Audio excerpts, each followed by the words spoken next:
You are about to learn one of the biggest secrets in the history of the world. It's a secret that has huge effects for everyone who lives on this planet. Most people can feel deep down that something isn't quite right with the world economy, but few know what it is. Gone are the days where a family can survive on just one paycheck. Every day it seems things are more and more out of control, yet only 1 in a million understand why. You are about to discover the system that is ultimately responsible for most of the inequality in our world today. The powers that be do not want you to know about this, as this system is what has kept them at the top of the financial food chain for the last 100 years. Learning this will change your life because it'll change the choices that you make. If enough people learn it, it'll change the world because it'll change the system. For this is the biggest hidden secret of money. Never in human history have so many been plundered by so few, and it's all accomplished through this, the biggest scam in the history of mankind.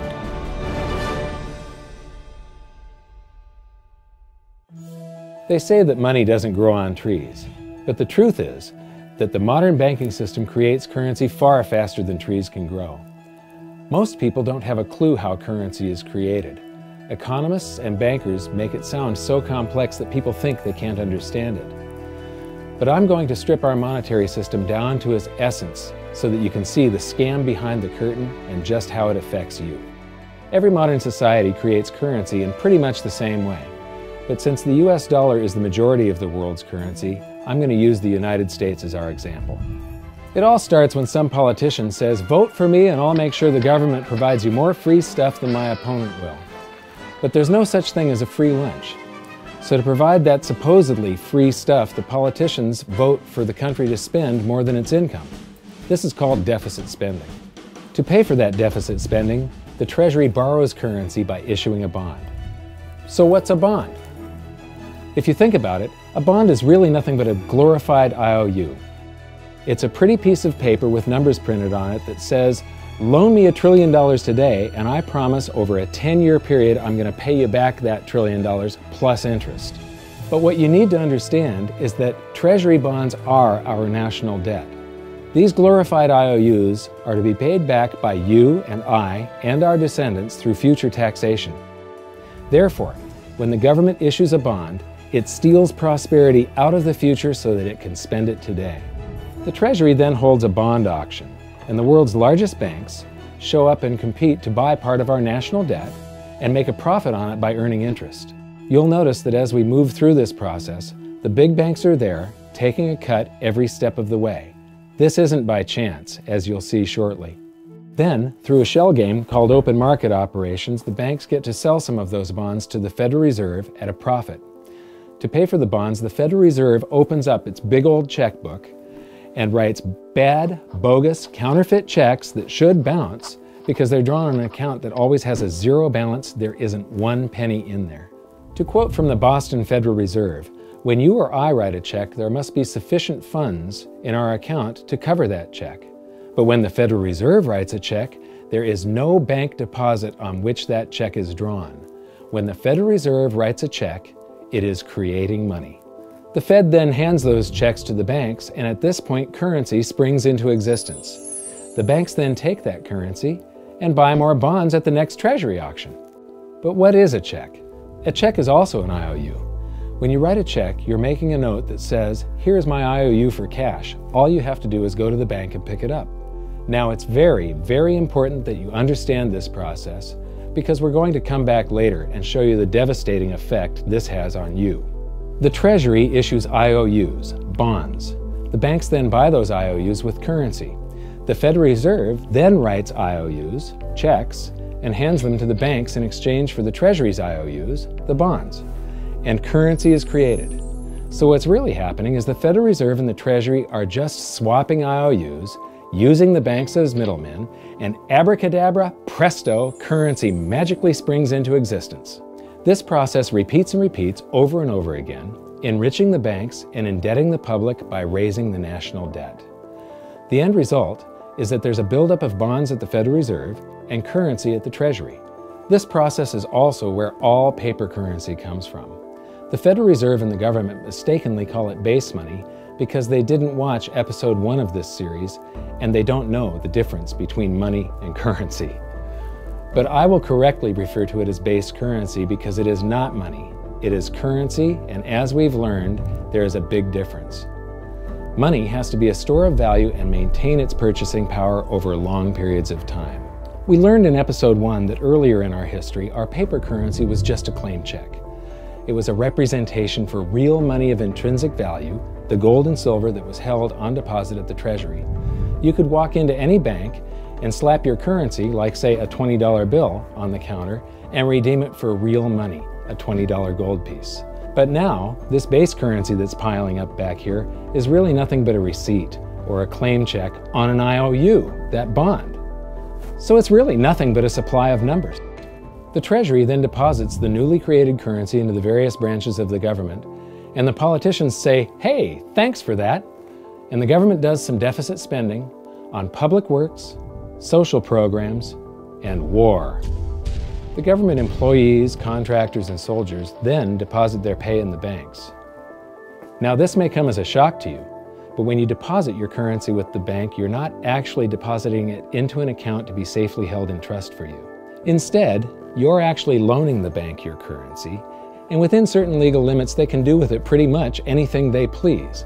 This includes gambling in the stock market and loaning it out, at a profit, of course. Now this is where the machine of currency creation really gets cranking, because this is where something called fractional reserve lending comes into play. Fractional reserve lending is exactly what it says. The banks are allowed to reserve only a fraction of your deposit and loan the rest out. Although reserve ratios may vary, I'm going to use a 10% reserve ratio as our example.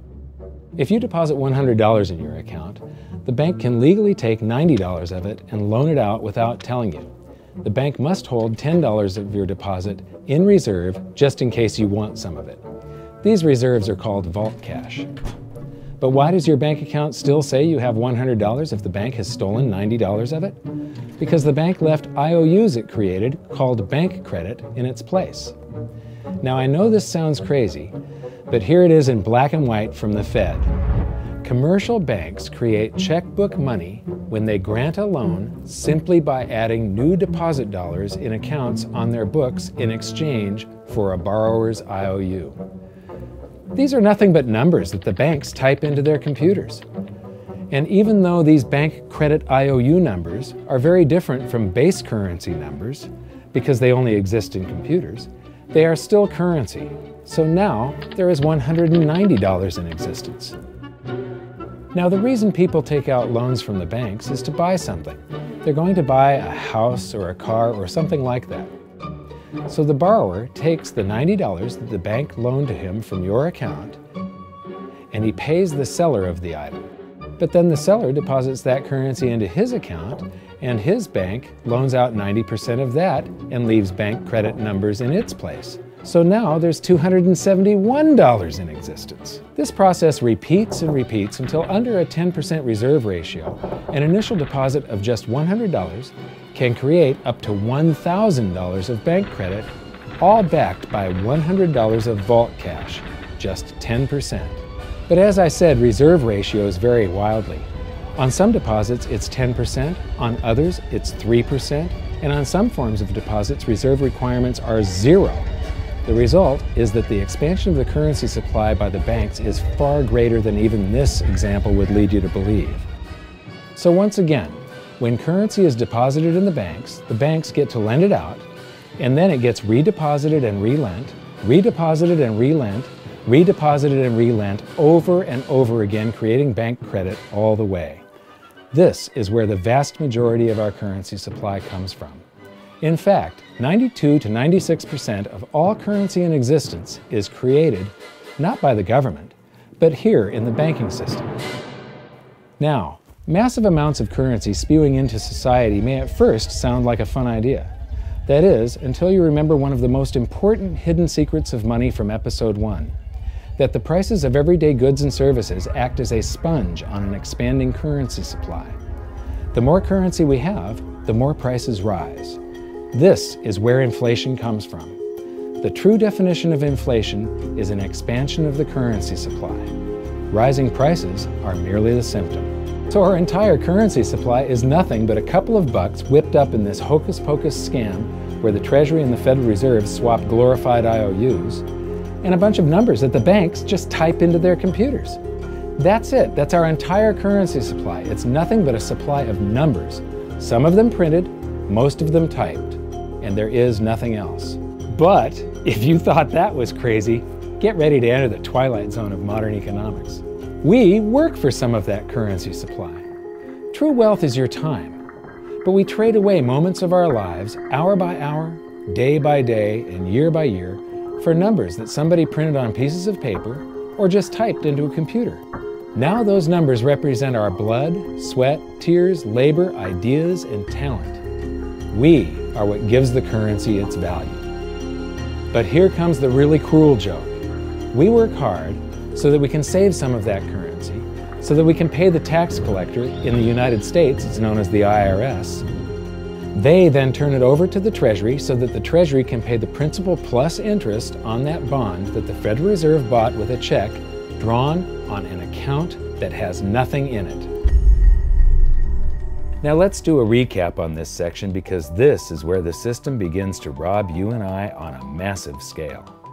Much of our taxes are not used for schools, roads, and public services, but to pay interest on bonds that the Federal Reserve bought with a check drawn on an account that has nothing in it. The Federal Reserve is committing fraud. But here's one of the biggest secrets of them all. Before the establishment of the Federal Reserve, there was no need for personal income tax. The Federal Reserve was created in 1913, and that very same year, the Constitution was amended to allow income tax. Do you really think this was just a coincidence? Ask yourself how much income tax you've paid over your lifetime. Much of it has been silently siphoned away into the hands of those who own the system.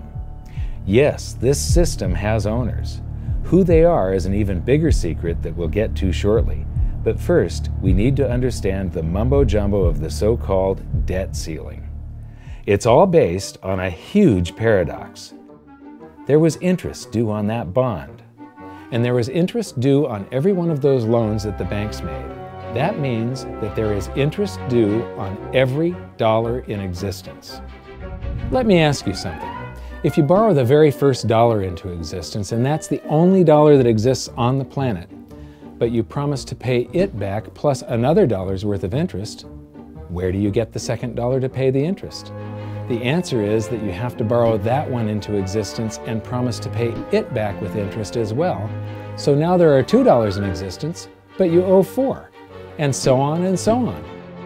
The result is there's never enough currency to pay the debt.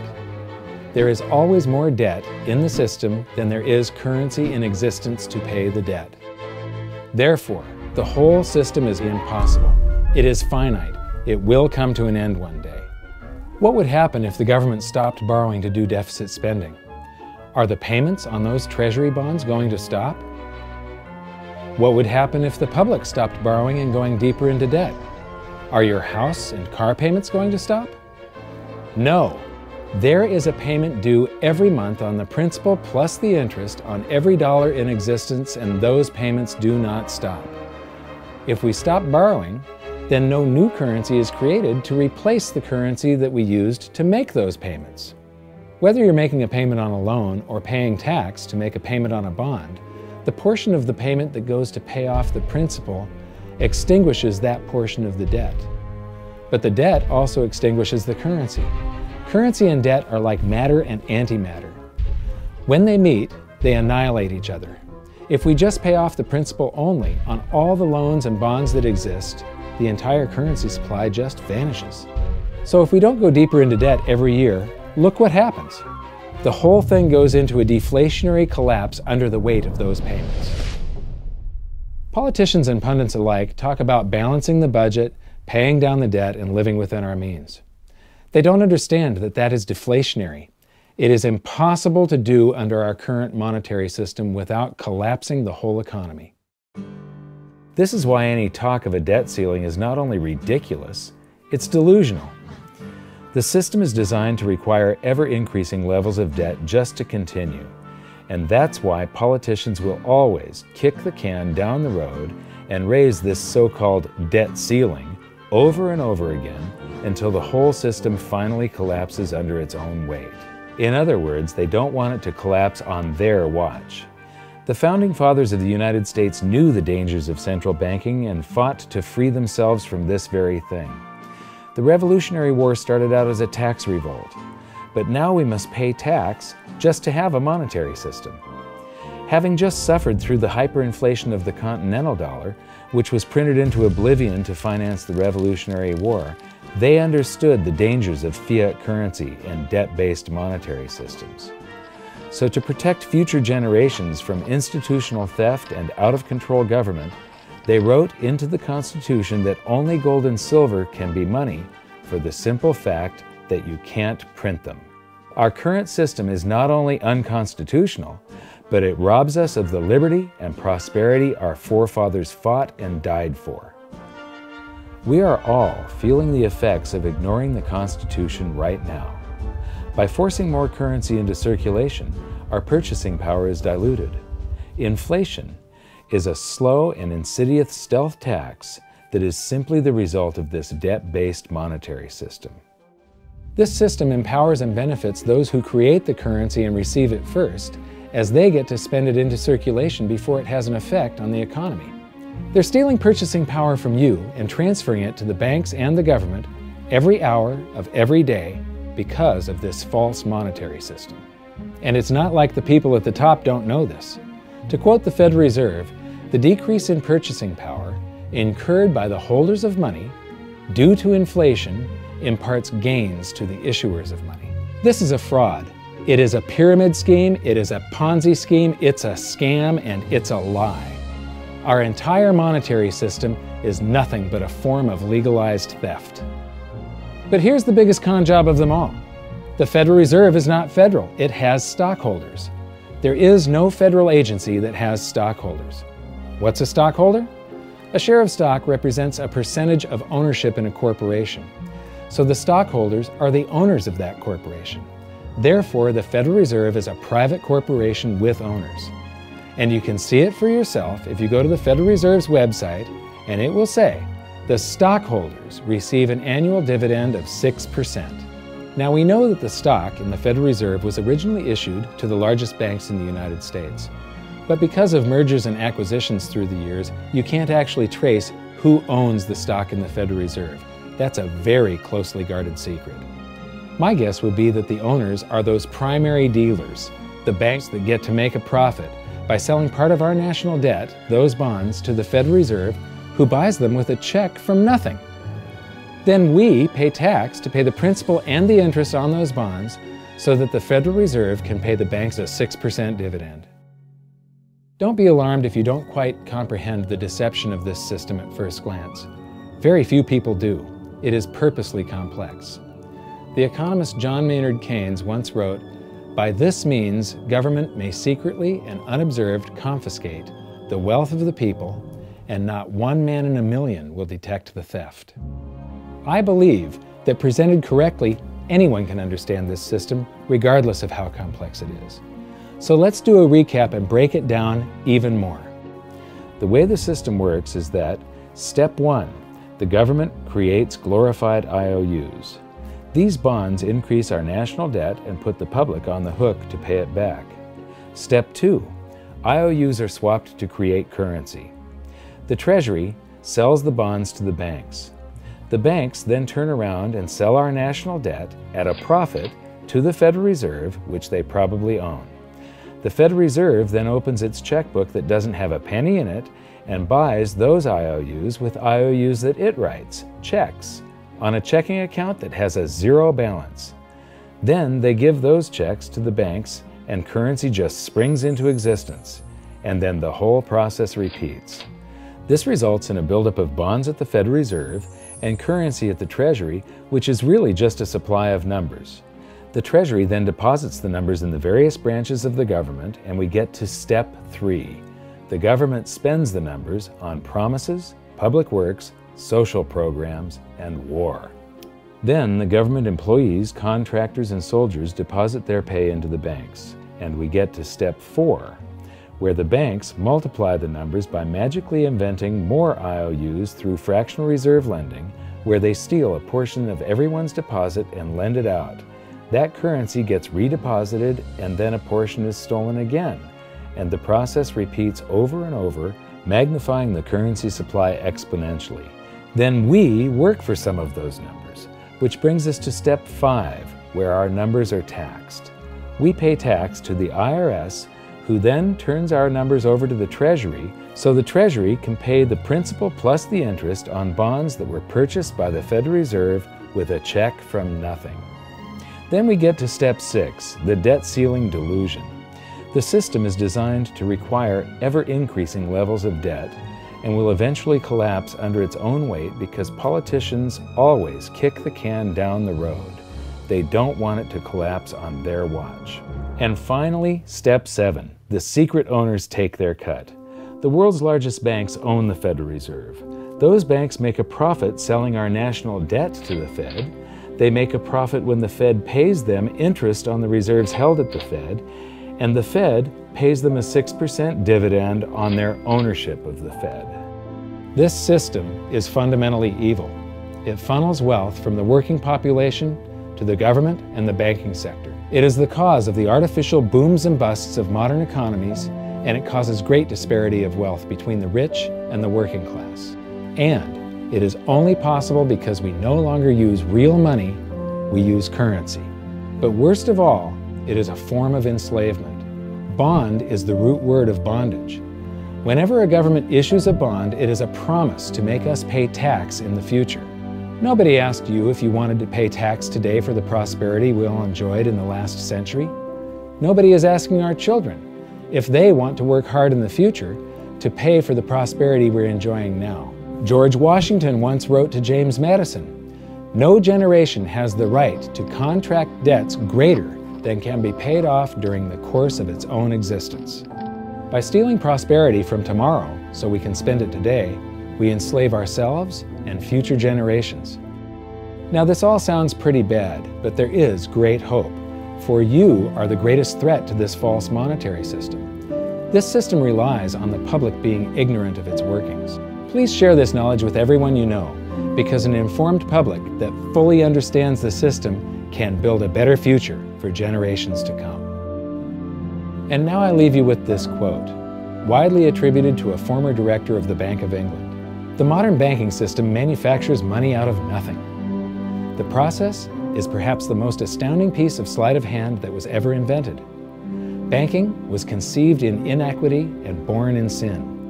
Bankers own the earth. Take it away from them, but leave them the power to create money and control credit, and with the flick of a pen, they will create enough money to buy it back again. But if you want to continue as the slaves of bankers and pay the cost of your own slavery, let them continue to create money and to control credit." This is the Federal Reserve in Washington, D.C. It's located on Constitution Street, and that is just as much of a joke as the New York Fed being located on Liberty Street.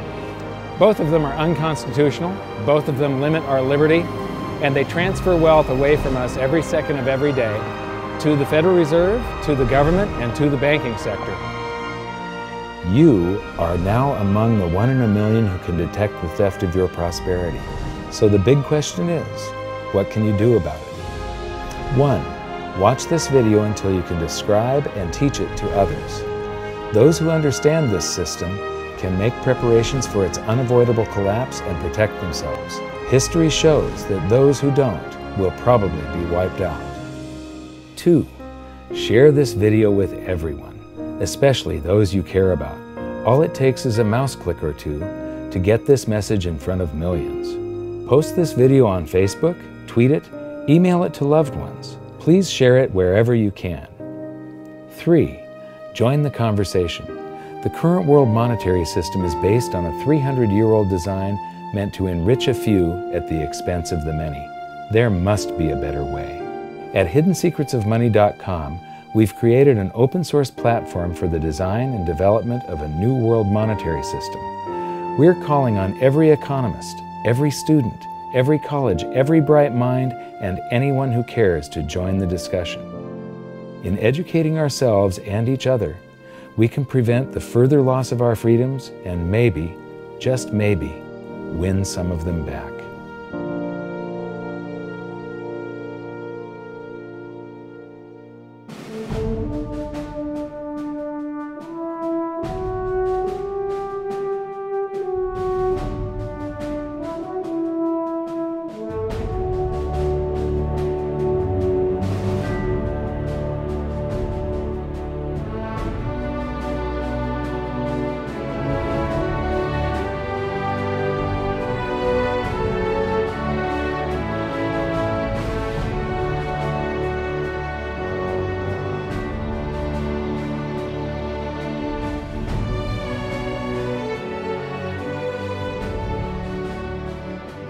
I think your episode 4 is very beneficial, very helpful. It's going to introduce these ideas to a lot of people, and like I've just been talking about, we have to change people's mind, and the more they understand it, the better.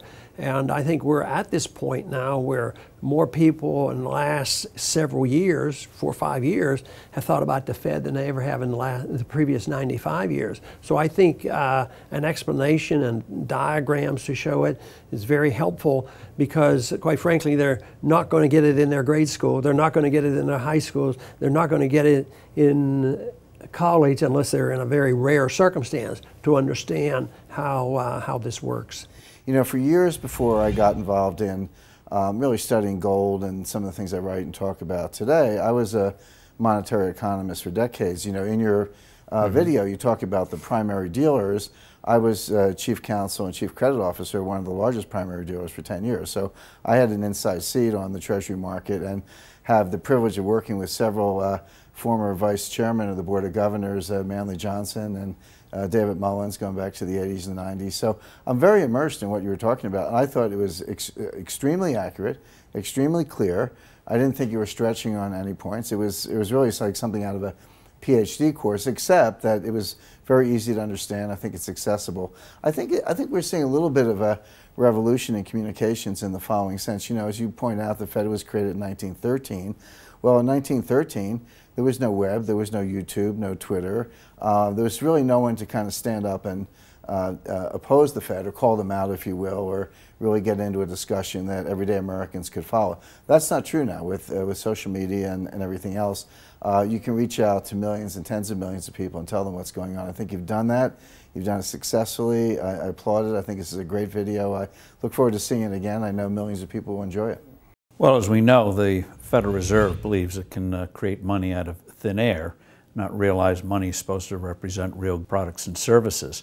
And what people don't realize is when the Fed does that, in effect, as Keynes pointed out, it's a form of taxation. It's a form of confiscation. And because people don't see it, the politicos get away with it, but it also undermines social trust. It just is corrosive throughout society. We're going to have a lot of turmoil in the coming years, but it's going to be the kind of turmoil that leads to positive things. So don't despair. Get out there and fight, because the tide is going to turn. This is going to be the status last stand. Thank you. This episode of Mike Maloney's Hidden Secrets of Money was brought to you by GoldSilver.com and the new Silver Pegasus Round. To learn how to protect your family and turn the coming economic storms into opportunity, visit GoldSilver.com.